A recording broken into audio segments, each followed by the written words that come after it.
This 11-year-old girl talking about things that were done to her that shouldn't have been done. Developing, in certain areas. And so one thing I want to note on is how close sex offenders live to schools around here. oh God, I'm just a rotten sack of shit. I'm so sorry. In Aberdeen, Washington, a city councilman known for his tough-on-crime stance and commitment to ridding the streets of dangerous criminals shocks the public when he's accused of committing an unthinkable and heinous crime.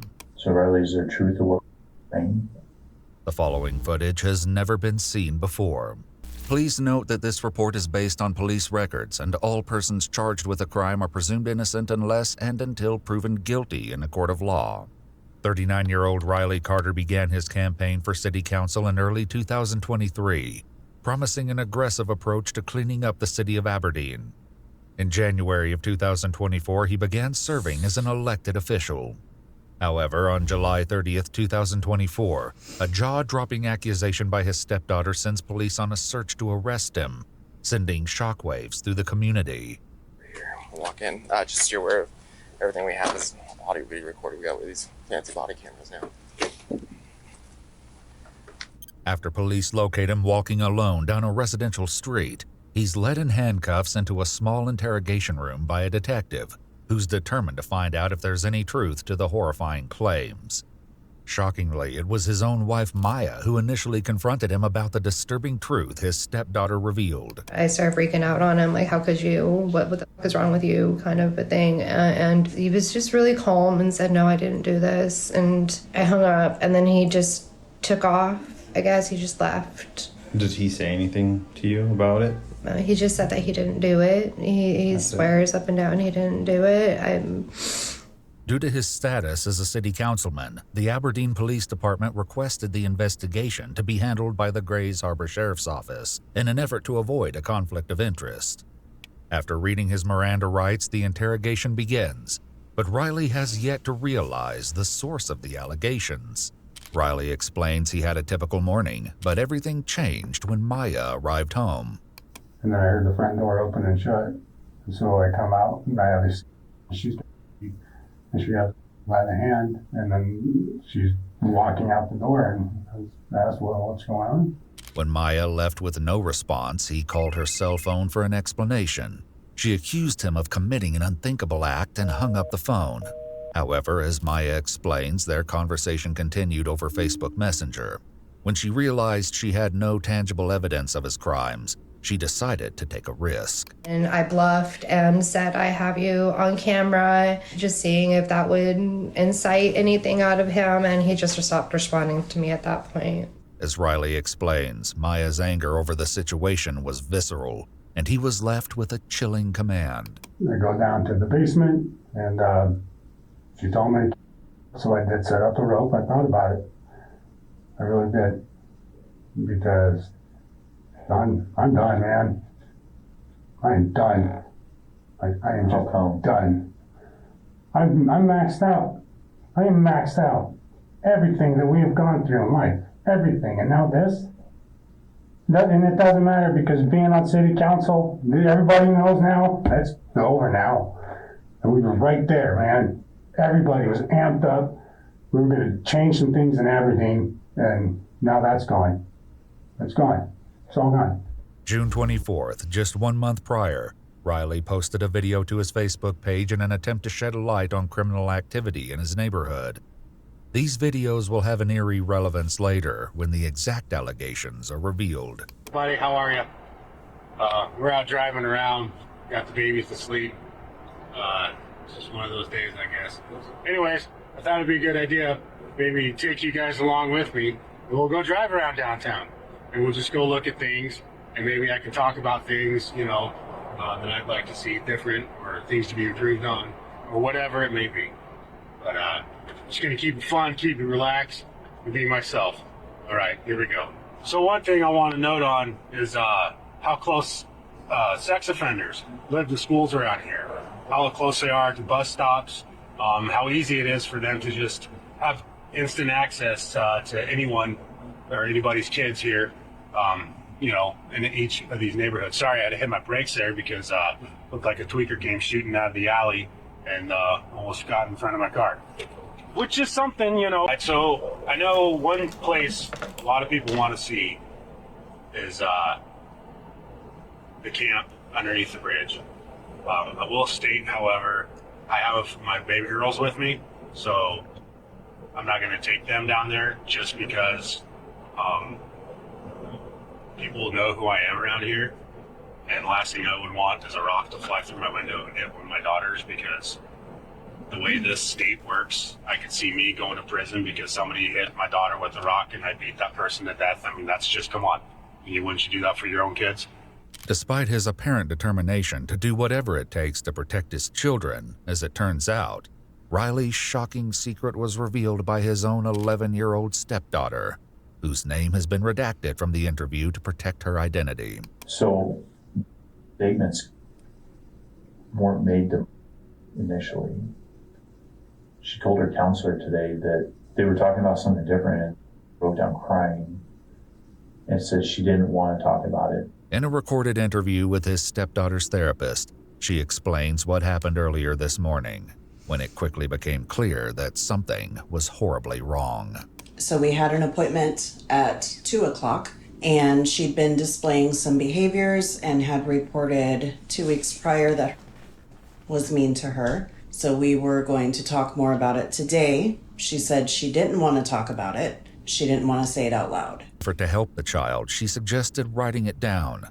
However, the disturbing words she wrote on the page left the counselor in shock. When she wrote that down, can you tell me Yes. about how what her emotions look like and how she was acting? So before she wrote it down, when she said she didn't want to say it out loud, she started just staring down at the ground. She was like stone cold. You could tell she was checking out, and she was kind of fidgeting her hands. And I've been her therapist for probably a little bit over 2 years, and she's never acted like that. So that was out of the norm? That is completely out of the norm. Her facial expression looked as if she was scared, like fear. And then she wrote it down, and then she kind of had this look of, oh no, or I'm in trouble, or something. The haunting words written by the child will later be revealed. For now, in an attempt to understand her claims, investigators begin to dig into their familial relationship. So can you talk about what your relationship is with and how long you've been in her life? And Since she was 4, I think she's a great kid. She's, I don't know how to explain it. Always just outgoing, but kind of keeps to herself. Good kid. mm-hmm. And so Yeah. was that a hard role to step into with her being that young, or? Yes and no. I always kept in the back of my head that there's going to be a time when she gets to know her real dad. And so that's a line that needs to be respected. Mm-hmm. I'm feeling a little better knowing that he's not the biological father, because that would have just added an extra layer of grossness to the factor of already being a child predator, you know? That's not me to try to take that place. Just stay available, That's about the best I could do. Okay. How close would you guys be as far as being her? You guys I always thought distant, or? we were close, not super close, just I'd say she felt comfortable to always throw fits in front of me. Ask for things for her birthday or Christmas, or complain, or tell me about her favorite color or food or something. Mm-hmm. What kind of activities would you guys do together? Oh, I would say much aside from watching TV. Yeah, that's about it. In the living room, yeah. Okay. And then, do you guys have 2 other kids between you? Or Yes, more we have children? 2, and then our son that passed away. Okay. So we have, she's 5, and then she's 2. Okay. And do you feel like you have a similar relationship with all 3 kids, or do you feel like you're closer with your 2 biological kids? It's a different kind of relationship, I'd say, with my stepkids. Riley's videos reveal a pattern in which he often describes a willingness to do anything to protect his children from local crime. However, the harrowing words of his stepdaughter may suggest that the dangers were much closer to home than anyone realized. Oh, God, This is such a random, I know I'm really quiet today, guys. I'm still I'm just really tired, and I want to not lose my streak of posting a video every day. So it is late. I'm trying to get this finished before midnight. You know those type of people that always claim they overly compensate for the same thing? For example, a man who's like, I'm loyal, I'm loyal, I'm loyal, I'm loyal, I'm loyal, has loyalty tatted on him. Everything is about loyalty and how he's such a loyal person. I feel like when people are constantly referring to themselves as one thing, it's because whether that's who they want to be or they know that they're never going to be that. If you're loyal, you shouldn't have to remind people that you're loyal. People could see that. You shouldn't claim you're something when you're not. Does that make sense? If I sit here every day and be extremely responsible, I'm the most responsible person in the world and nobody can say anything to me about that. I'm the epitome of responsibility. You know what I mean? It's not true. It's not true. It's like a false claim. And people of this nature, him specifically, great example, he's like the Dexter Morgan of serial killers.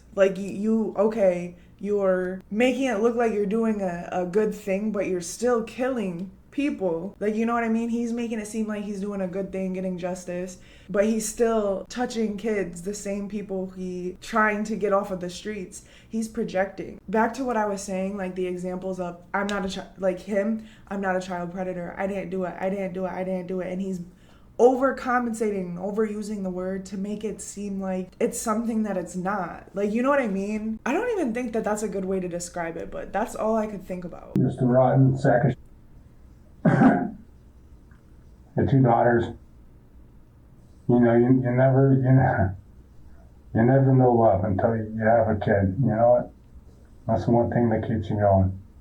You never know pain until you hold your own dead kid. That really messes you up, too. Yet it was the bone-chilling note written by the 11-year-old girl that truly left her therapist in shock and her mother, Maya, enraged. So she wrote it down, and what she wrote was, he touches me and makes me uncomfortable.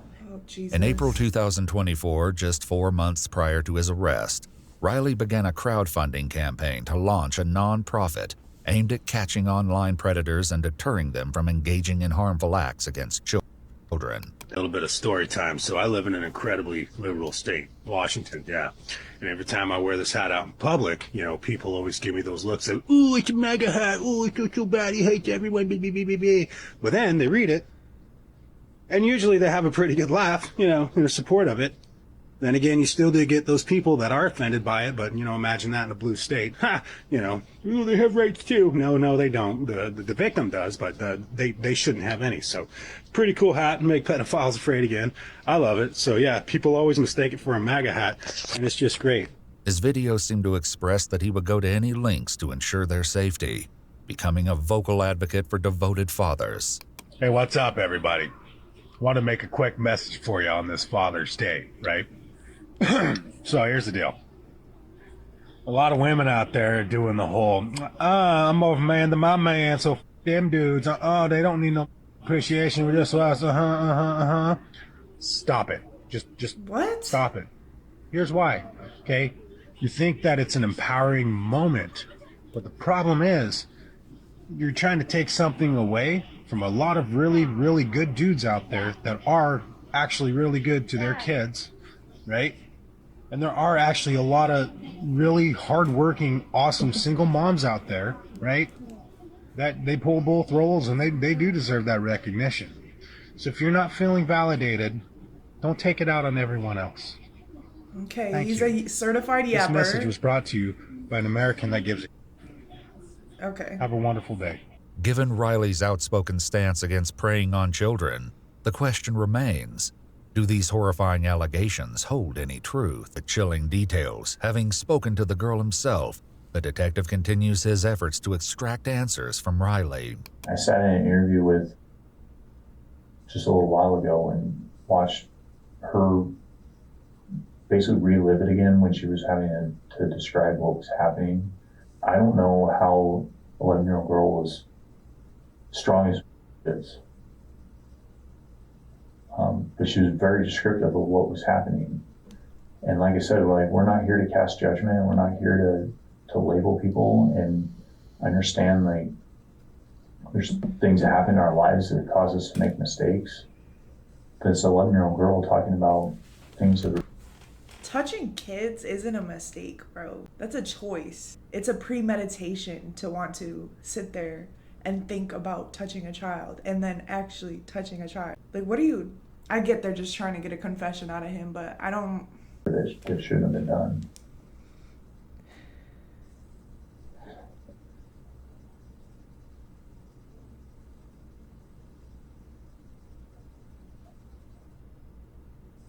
She was talking about being told to keep it a secret and not tell anybody.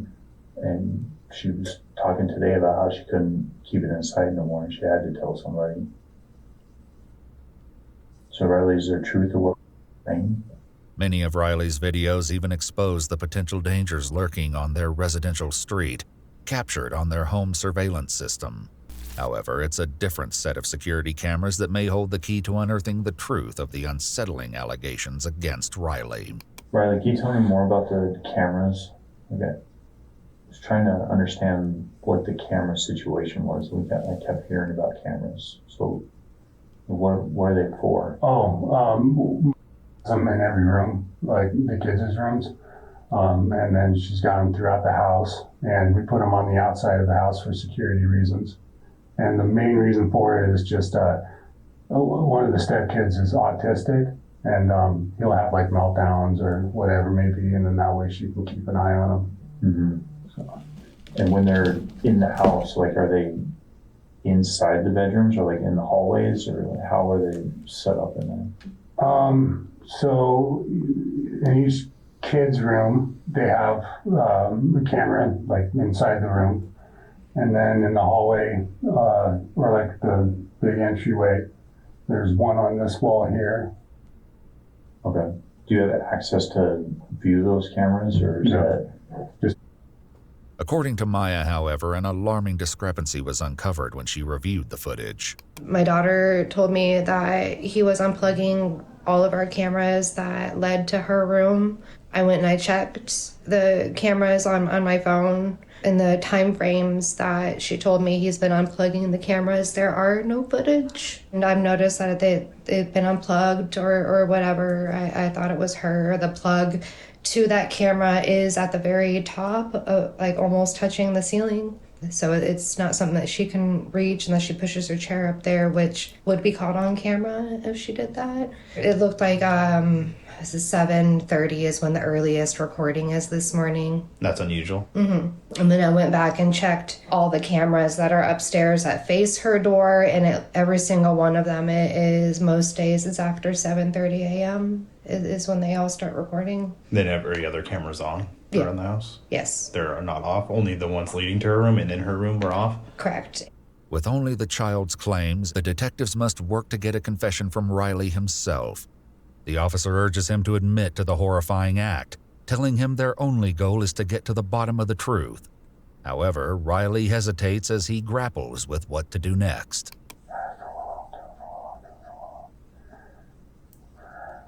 Yes. Yes. Be a goddamn man, Riley. Be a man for once in your miserable existence. No turning back. We're already at this point. We are here. I don't know why I say it like that. There are things that I did do. As the interrogation continues, the investigator urges Riley to confess. However, getting a straight answer from him will be no easy task. When you woke up today, this was the last place you'd expect to be. But it's what we do moving forward from here is what's going to affect a lot of lives And there, like I said, there's ways to get through this. There's programs that can be offered through the court. There's things that can be offered that help you deal with the demons and all the things that you've been dealing with, the stress. There's ways to get through what happened and to help everybody move on from it. But it starts right here by being truthful, and it starts right now. It's saying that you f***ed up, because I believe what you said.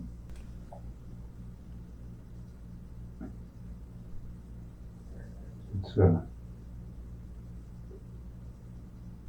really hard to, accept things for what they are.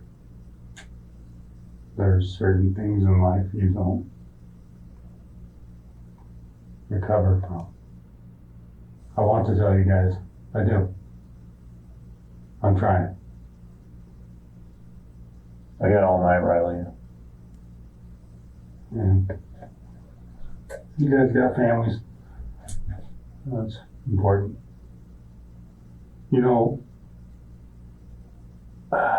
God, this just sucks. So close.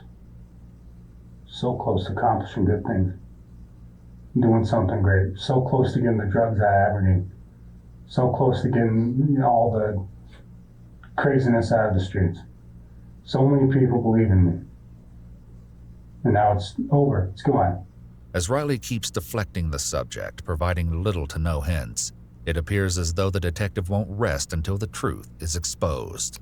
She said the last time it happened was this morning. And she talked about how her camera gets unplugged before you come in the room, and she just pretends to sleep. But she said that it wouldn't matter if she was sleeping or awake. It would happen anyway. Ew. And so right now we're collecting, she's up at the hospital, and we're collecting DNA samples. And this is an opportunity where I'm offering you a chance to explain what happened, and if a mistake was made, and it's time to be truthful and take ownership of the mistake and not let it catch up to you down the road being proven by DNA, because we get touch DNA off of things all the time. There's the sweat glands in your fingers contain DNA.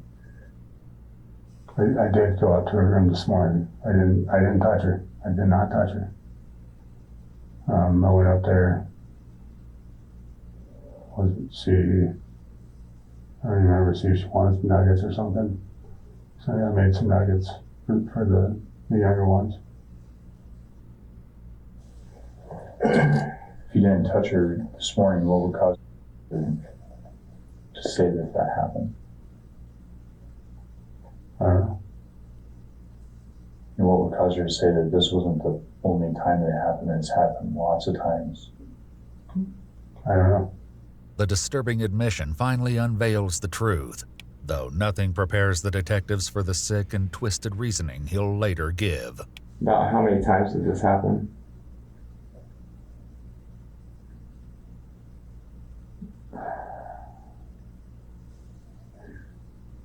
Five times maybe. There it is. Just real fast. I don't know. Just a weird impulse tick.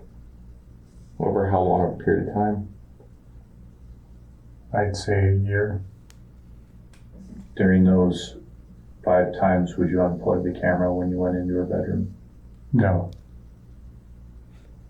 No. It would, she would already have it unplugged. Like she would do it. She would unplug it. I don't know why. According to the child, however, the cameras were mostly unplugged by Riley himself. How did it start? Sorry, I'm just that.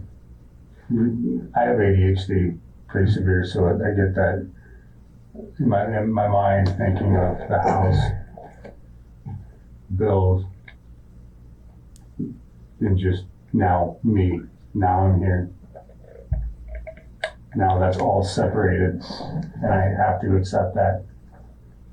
I mean, I was going to start my new job tomorrow. left with a piece of shit car. Can never get the SUV fixed. Needs a new engine. Now I gotta worry about her. How's she gonna make it? How's she gonna do things? And we'll also be concerned about sleeping at night and wake up in the morning to Riley coming in her bedroom. Doesn't have to worry about that. Before confronting Riley with the crucial question of why he would harm his own stepdaughter, he poses a different question. His answer, however, further exposes how little Riley appears to understand the gravity of the situation. You ever talk to her about it? No. Yeah. Actually, I apologized to her once, twice. When it happened or just randomly? When it happened. Tell me about one of the times that you apologized. What happened?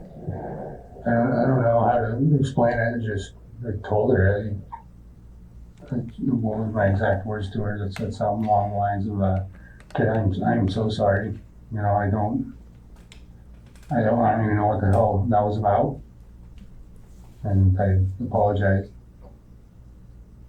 And that was about it. She didn't really, think anything of it. But God, what the? Was she awake that time when you apologized? Because obviously, Yeah.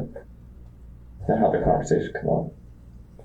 It was silent and, good vibe in the air. Wasn't nothing weird or anything. Then, they just said, "Hey, I did that. I'm really sorry." So I don't know. I don't understand what was that about. And then I asked her, "Are you okay?" And she said, "Yeah, I'm fine."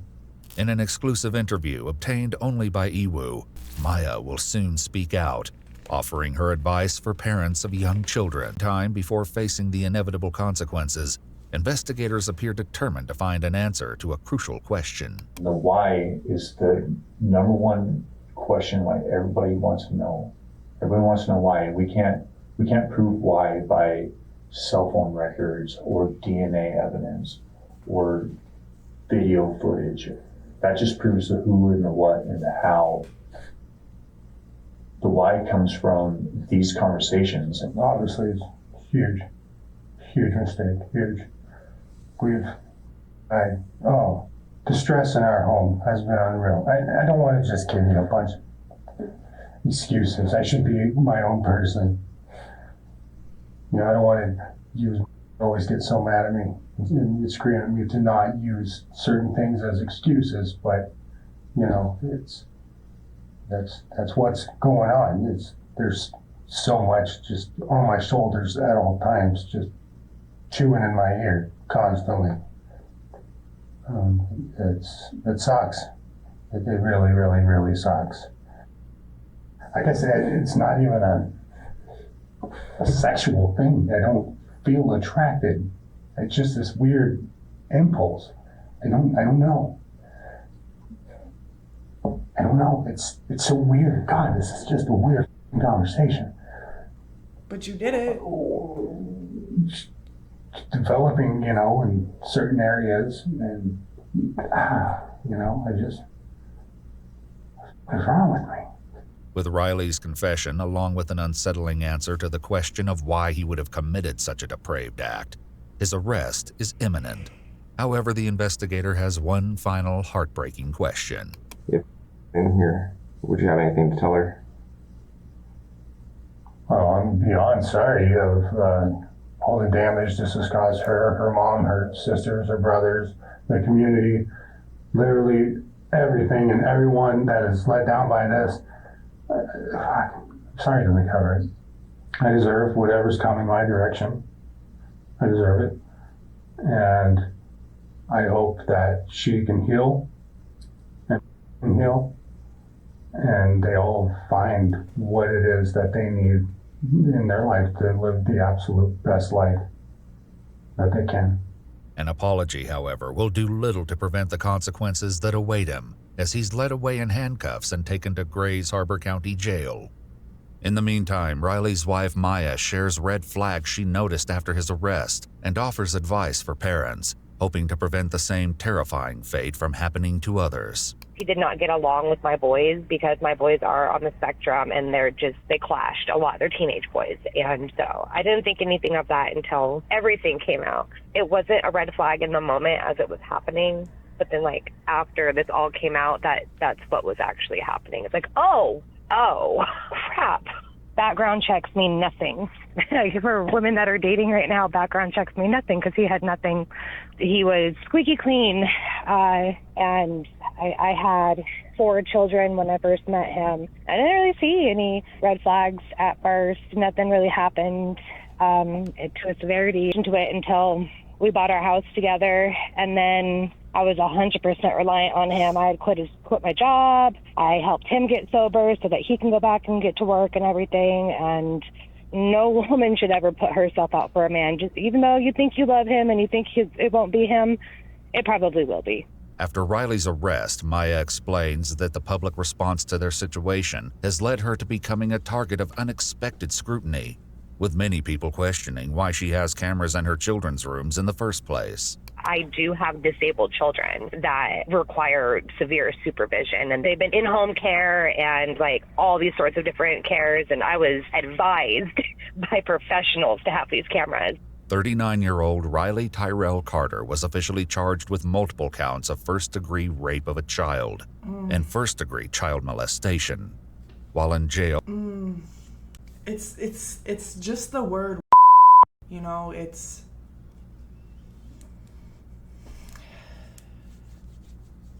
molesting a child is already fucked itself, but penetration with a kid is just like an 11-year-old is not going to recover from that. Riley is swabbed for DNA, which will later be compared to the assault kit performed on the 11-year-old girl. His bail was set at $150,000. On August 2, 2024, a press release from the city of Aberdeen announced his resignation from his city council position. Though the case is still ongoing, Maya was able to inform Iwu that a trial is currently set to begin on March 11, 2025. July 11, 2025, Riley Carter was sentenced to 46 and a half years in Grays Harbor Superior Court. Wow, that is good. The system actually did what they were supposed to. You know what really creeped me out? I want to say shout out to mom for listening to her child and seriously listening to her child and believing her kid. Okay, that's really important. I hope their relationship is very solid because she needs her mom. Did you guys see the room? Her room said no boys allowed. Like, that's so telling itself. Like, she did not want anybody in there. Anyways, yo, that's all I got for today. I'm very low energy, as you can tell. Please like, comment, subscribe, and share. And love y'all for real. Mwah.